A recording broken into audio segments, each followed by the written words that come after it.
Welcome to the exciting world of LabView. Now, Excel is very useful, but maybe not the most fun to use.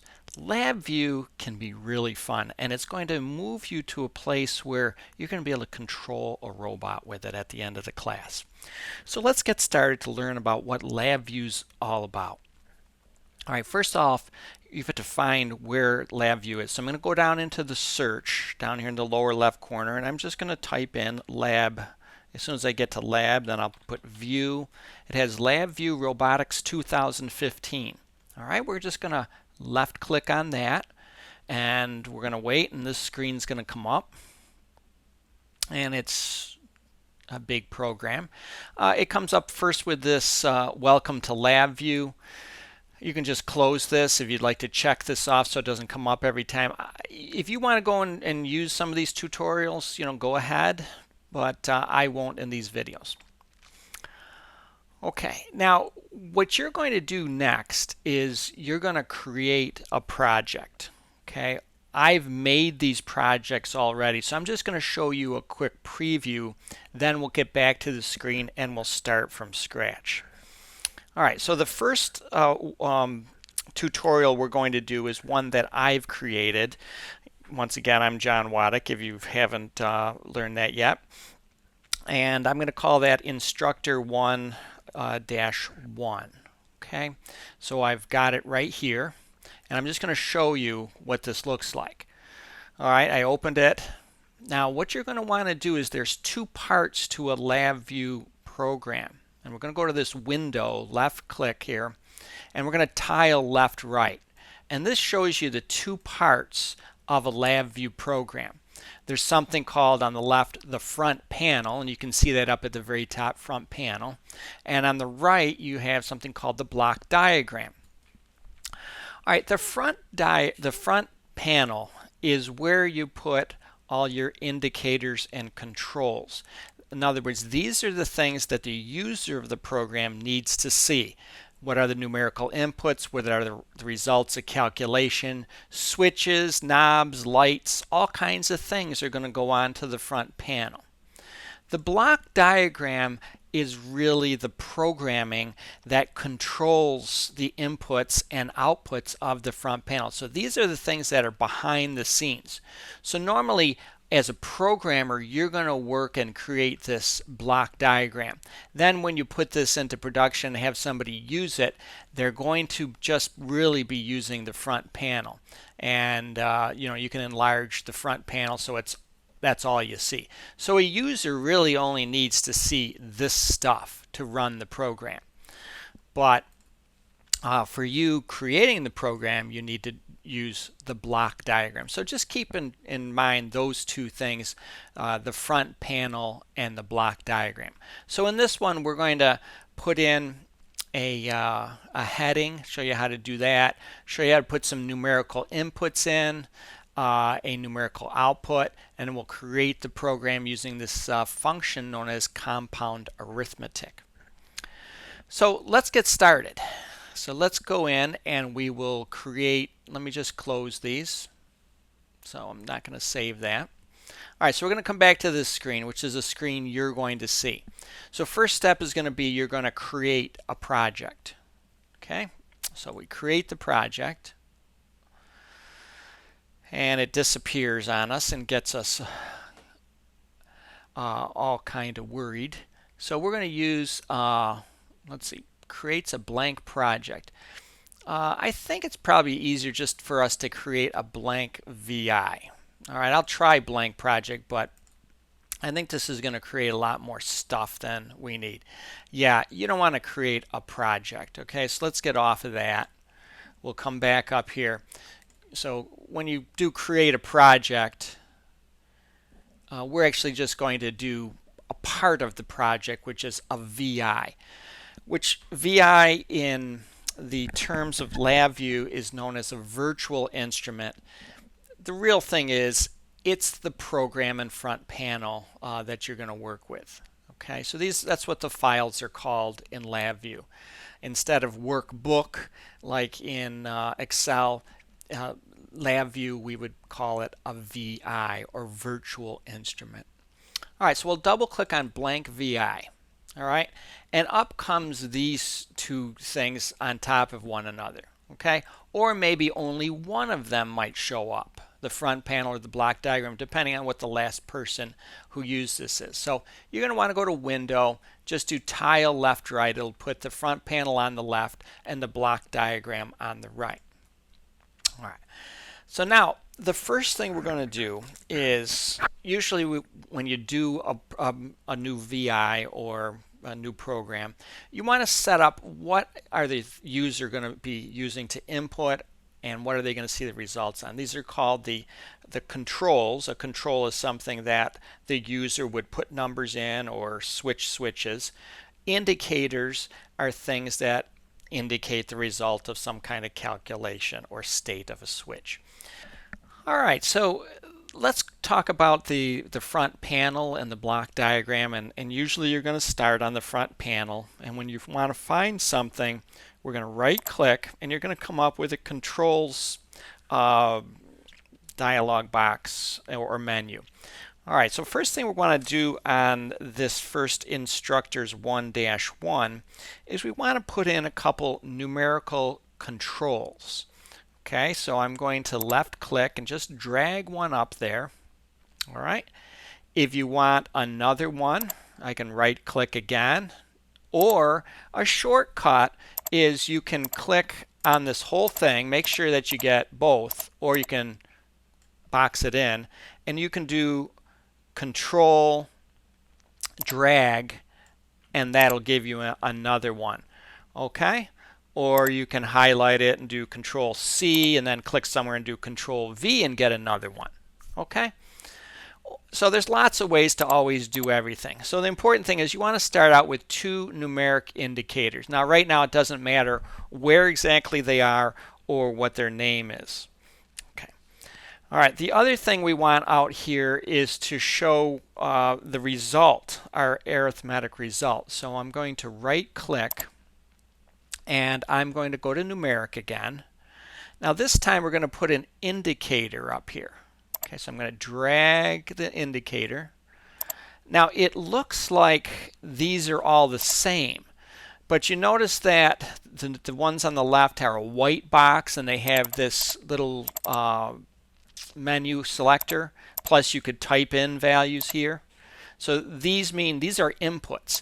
Over here I can't, I guess I can type something in. I didn't even know I could, but this is not, it's grayed out. When something's grayed out, it means when we run this program, whatever I type in here is not going to be relevant. Okay, so let's get the front panel looking square the way we want it. So we're going to just, I box the whole thing in. We'll move it over. And so we'll just spatially arrange these things. All right, that looks pretty good. Now there are some tools for aligning things. So you could highlight them all. And there's some alignment tools up here. Okay, so for instance, vertical centers, I can do that and it makes them all nice and neat. I can highlight them again. There's probably something about spacing here, like this one will put equal spacing. Okay, so there's ways of printing things up. All right, first thing is we want to name these things. So I'm going to double click. It's going to turn to a black box, and I'm just going to make this name X. Now I want to center that, so I'm just going to bring it over a little bit. And then this one I'm going to highlight the whole thing.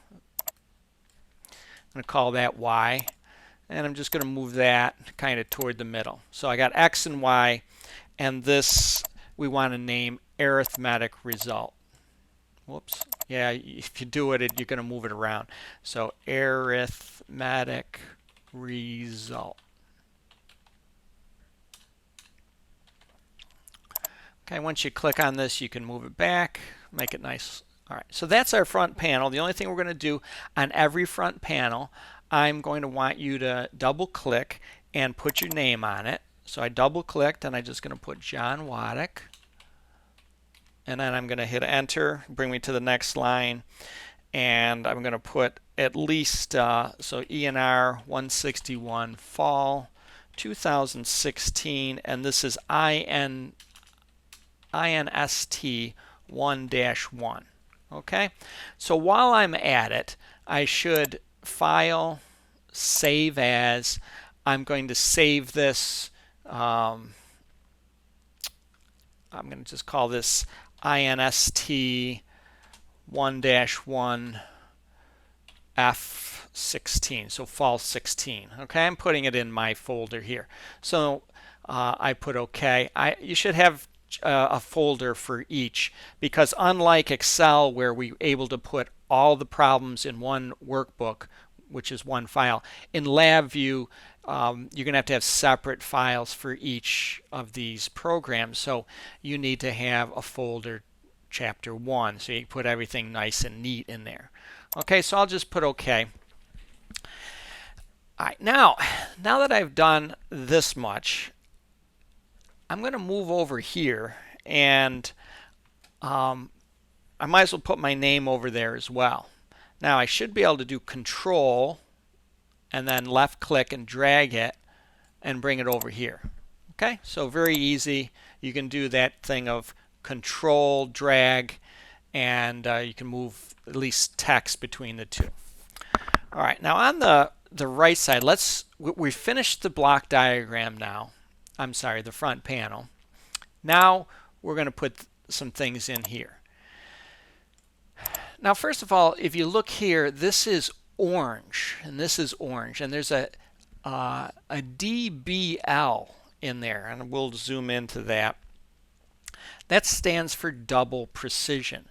That means that the result or the input is known as a floating point double precision, which simply means that it can have a decimal portion to it. The double precision part means how many total significant figures it can have. All right, so right now we're all using floating point or double precision. All right, now we have our two inputs, and we want to do something with them. And what we're going to do is we want to have a function that can do an AND, an OR an XOR, which is an exclusive OR. All right, the operator that we're going to want to use in here is called compound arithmetic. So how do you find stuff? Well, the easiest way is to right click out here in the block diagram, and most of the stuff that we're going to use is going to be up here, at least originally, the numeric keypad or menu and the comparison. Those are the two main ones you're going to be accessing. So over here in numeric, okay, once I have that selected, all I have to do is hover over it. I see one here called compound arithmetic. So I just pull that in, and it has a plus sign right now. Okay, now if I hover over it, notice that there's dots. There's two orange dots on the left. Those are our inputs. And I have an orange dot on this side. And if I bring the cursor over, it comes with a spool of wire which says, hey, it's ready to wire stuff. Okay, so let's take this result, hover there, it's flashing. I'm going to left click, and then I'm just going to hold it down. I'm going to drag it until I get to this, and notice that there's a little flashing thing, and there's a little orange triangle. And I'm going to just let go, and it has created a wire. So this is taking our result, and it's also orange, so that's going to be double precision. Okay, now I can go here to the right side, and there's a triangle, and because this X is an input, okay, I'm going to take that input and then bring the wire over here till I get to that top circle. I'm going to let go, and I've just wired that in. And I'm going to do the same thing down there. Now if you want to make things look neater, you can just click and drag these things, these wires. Okay, move this up a little bit. All right. Now one of the things is I always want you to do is I always want on your functions for you to include a label. So somebody reading your program can look at this and say, oh, what is that function? Now right now, what is that function? You don't know. So I want you to right click, go to visible items, and I always want you to put a label. Okay, so this one's called compound arithmetic.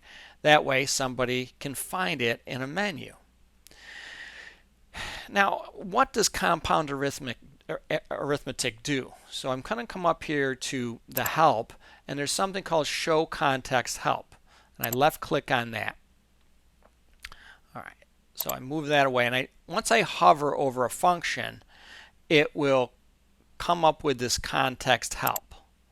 All right, compound arithmetic. So it shows that there's values, and it looks like, you notice that there's an arrow up and down. That means there's expansion, so you can do more than just 2 inputs. And it says performs arithmetic on one or more numeric arrays, clusters, Boolean inputs, and can add, multiply, and, or XOR. So this sounds like what we need.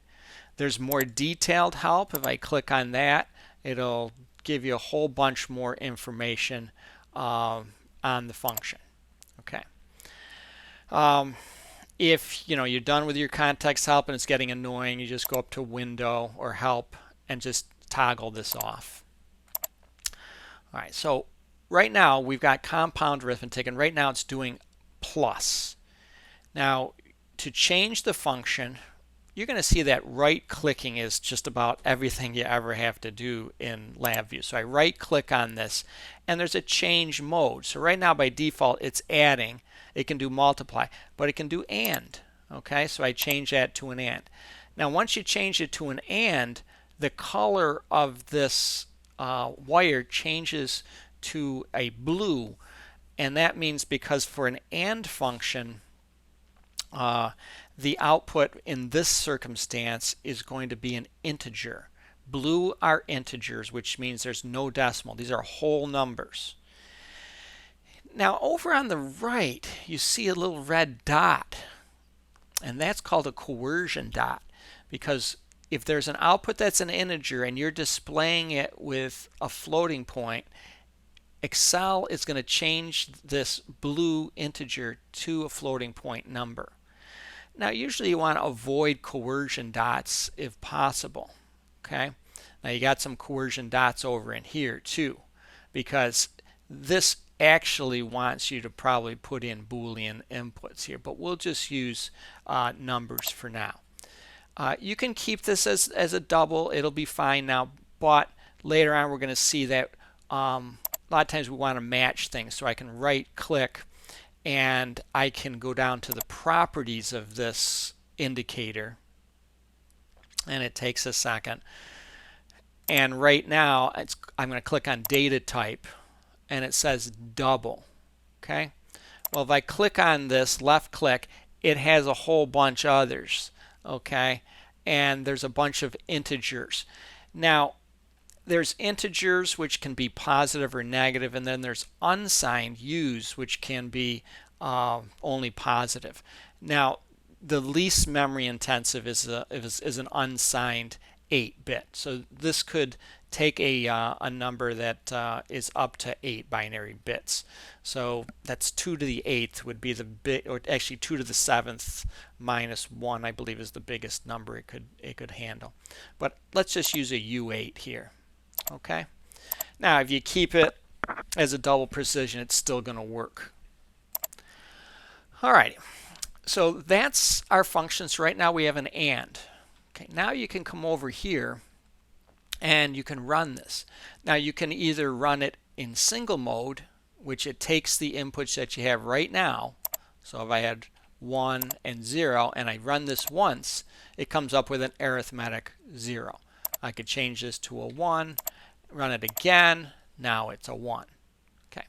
If you want to go through your whole truth table all at once, it's probably going to be easier to go into this thing called run continuously.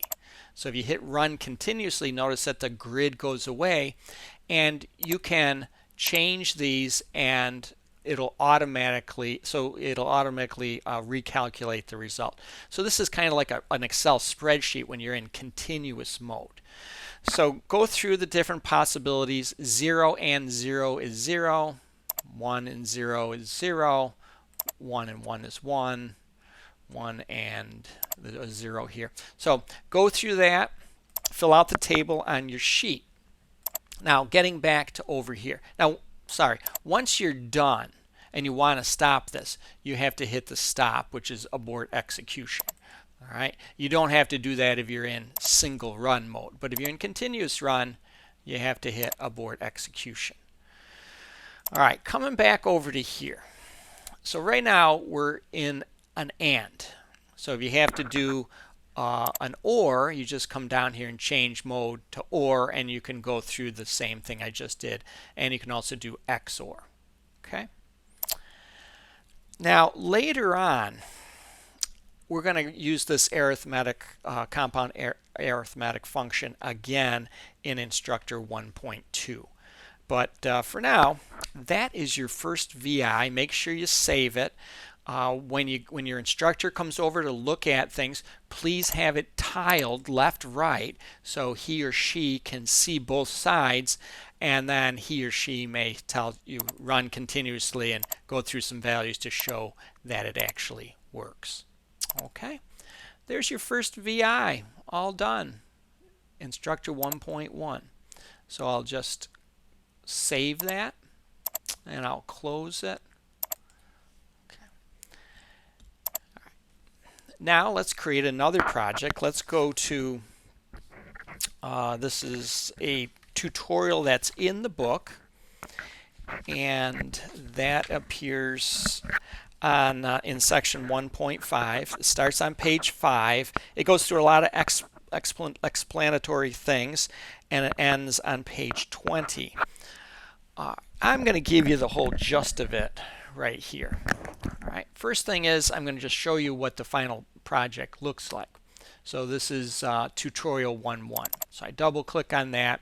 It only shows me part of it. I do window, tile left, right. So that's all there is to this program. We're going to put a switch in, we're going to put a label, we're going to put an LED indicator, and the only thing I see is I don't have my name over here. So I just control, drag it over there. So let's just quickly create this one. This shouldn't take any time at all. Notice that we have something new now. We have green. Okay, green is the third data type that we're going to use here in this chapter, and that's known as Boolean.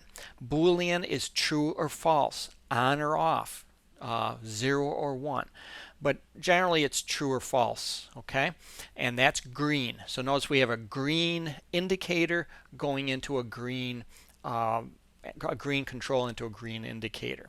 All right, no coercion dot because there's a match on the data. All right, let's quickly go through and show you how to make this. So I'll just close this one. I'll save it. File, close. Brings me back up to here. Let's create a project. Let's remember how to do that. Actually, what you want to do is create just a blank VI. All right. We'll window tile left, right. Might as well start by just typing your name. Remember, you can do that by just double clicking anywhere in the screen here. So this is tutorial 1-1 ENR161 fall 16. Once I have that, I click somewhere else. I can then hit control, drag, so I'll have it over there in my block diagram. So if I ever print out this stuff, and I don't think we're going to have many occasions where you have to print anything, but you'll have it on both sides. All right, so first thing in this, we have to get our textbook, and we're going to go to page 5, and it works us through, and we want to put a Boolean switch indicator on the left side. So we're starting out with our front panel. We right click. So I go to Boolean, and what we're going to want is we're going to want a vertical toggle switch, and you find that right over here, vertical toggle. Okay, so you just bring that over, and then we want to put a Boolean indicator. Okay, so let's just put a Boolean round LED. Now what's nice about these is, you can resize these if you like. You want a bigger LED, you want a different shape, you just grab these handles and there you go. Okay, now to drag the whole thing, okay, you just want to box it in going from top left to right. All right, these are not very indicative of what's happening. So let's put some labels on here like they have in the book. So we're going to label this one power switch. So I double click on it. I'm just going to put power switch. Because just like Excel, we want to have good documentation. Okay, I forgot the power. All right, so we want somebody, especially on the front panel, to know exactly what we're doing. Now I typed that all in, but it didn't all come out. So it's like an Excel square. It's too big, so I had to make this bigger. So if you want to make this down here, there's our power switch. You could add some other things to this if you want. Okay, so maybe you're saying, well, how do I know which side is on and which is off? Okay, well, you can add additional text. I can double click here. Okay, and I can put off down here. Okay. Now, if you get to a point where you can't really make things go exactly where you want, then use the arrows on your keyboard and it'll move it over like 1 pixel at a time. So there's off, and now I'm going to control and just drag it up here, and then I'm just going to change this to on. Okay, I'll click on it, I'll use the arrows, I can move it.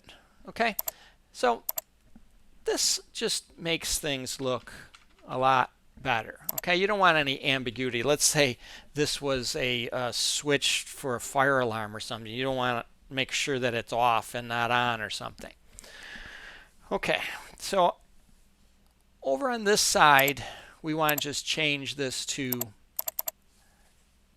on if lit. Okay, I would just say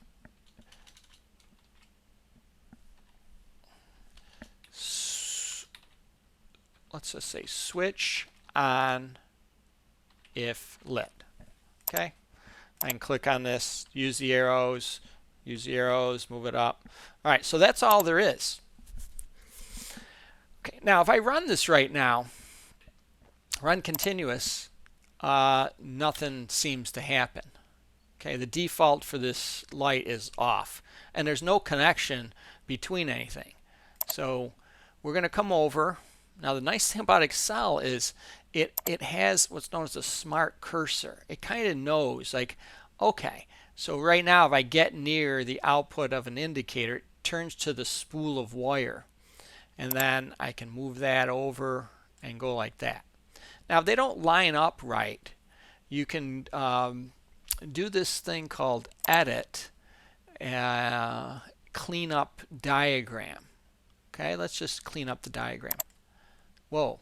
Well, if it cleans up the diagram, you lose a little bit of control, but one of the things is it puts the wires so that they are right in line, so there's no crooks in them. Okay. Alrighty, so that's the second one. You run this continuous. Now, when you have a switch, the way you use it is you left click and it'll toggle. Okay, so there's on, there's off. Look how much fun this is. Now you can have a lot more fun than this. There's different shapes. You can right click on this, you go to properties. So you have an on color. You can change your on color. You want it like that color. When it's off, this color. Now watch. Red, green. Okay, so much fun doing LabView. Okay, so I will save as. It's going in my chapter 1 file. It's my tutorial 1.1, and I'll just put here fall 16. So far LabView pretty easy. All right, on the next one we are going to, and I'm going to just close this. close all. Okay, I am going to show you what you need to do for the instructor's next one. What we're going to do is we're going to create a combination lock. And so I just want to show you the front panel and then give you some hints on how to do the block diagram. So let's open up this instructor 1.2, and it opens up just the front panel, which is really all I want to show you. Okay, so if I run this continuously, okay, if you look on your sheet, we want the safe to go on, and that's going to be indicated by this LED. We want it to come on only if the combination is 5, 2, and then 9, and 1. Oh, look. Now if I move any of the knobs off of that, okay, the safe is not open, it locks. All right, so here's our 4-digit combination lock. So we're going to need to put knob indicators and a square LED. So let me close this and I'll give you some hints. Okay, so let's create the project. By now you know that step pretty well, but you're actually just double clicking on blank. We will window tile left right. All right, so first off, we want to put 4 knobs. All right, so let's go to right click. We're going to go to this, and we're going to put, this is a horizontal knob and this is a horizontal dial. Well, I guess I had knob. Let's bring a knob up here. Okay, so that looks like a knob. Now here's the problem with this knob. It's not good for a safe because I want it to go from 0 to 10, but I don't want you to be able to put in, like, see this number 1.74905. That's because this knob is right now, as you can see, double precision on the block diagram. So what you need to do is you're going to right click and you're going to go down to properties. All right. So this knob, we're going to go to data type. Okay, right now it's double. We just need to go from 0 to 10. We don't need negative numbers, so we can go to just an unsigned 8. Now, I think in my directions it said go to an integer 64. Either will work here, but let's just go to an unsigned 8. Now when I do that, it automatically puts 1 through 10 up here. But if it didn't, you could lock minimum and maximum. If I unlock that, okay. Data type, data entry, okay. Current object, okay. Now it's using the default, but if let's say you want to go from 0 to 20 here, okay, I can unclick the default and I can put the minimum 0 and I could put a maximum of 10, okay. Increment of 1, and the scale, I guess scale is another place I could go. It's got 0 to 10 here. So here's a second place you could do it, would be on the scale. Display format, you don't want it in floating point. You actually, yeah, floating point with 0. Hide trailing zeros, use minimum field width. This is going to be 0 digits of precision. Digits of precision is how many decimal places. So if I put 1 in here, notice I get decimal places, which I don't want. Okay, so I put OK. So you want your knob, and I'm going to just call this one knob 1. Now if it's too small, you click, you drag this, make it a little bit bigger. It's not letting me. There it goes. Okay, now I have room, knob 1. To get the other ones, easy enough. If you have this one the way you like it, then you can hit Control Drag, and now these are all going to be the way you want it. So you just do this 4 times, and notice it renumbers the knobs for us. If you want these all to be lined up nicely, you can come up here to the alignment, vertical centers. If you want them to be spaced equally, there's this, and now they're all spaced equal. And now you got 4 of these things, okay? And they're all integer. Okay. Now I'm going to give you a little hint. You're going to use the compound arithmetic again. Okay? All right. But we're going to have 4 things we're going to need to test here. Okay? So you can't have just 2 inputs anymore. You're going to need 4. So notice this drag down. Make sure you have 4 input dots. Remember, anytime we use this, I want you to show the label, compound arithmetic. All right? We're going to want one other thing. We're going to want an indicator, a Boolean indicator, and I'm going to use a square LED. Okay, and I'm going to make this bigger. Nice big thing. And this is going to be safe open. Okay. And you can size that however you like. So I've got an indicator which wants to be Boolean. Okay. Now right now, you notice all these dots on the compound arithmetic are orange. It's asking for floating point. Now we want this knob 1 to be equal to 5. So we're going to need to have a test. So we're going to come out here to the block diagram. I'm going to right click, and there's comparison. And there's equal question mark. So let's use that. Okay? So what you can do is take my knob 1, and I'm going to go into one of the inputs. Now, as soon as I did that, it changed both of these from orange dots, which are floating point, to integer. Now, on the other one, I'm going to right click on this blue circle. And what I can do is I'm going to create a constant. Okay? A control would be like the knob I have over there. So a constant says, oh, I can have a number. All right, so I'm going to just drag this down, and I'm going to double click. And if I want the first digit to be a 5, I'm going to have a 5.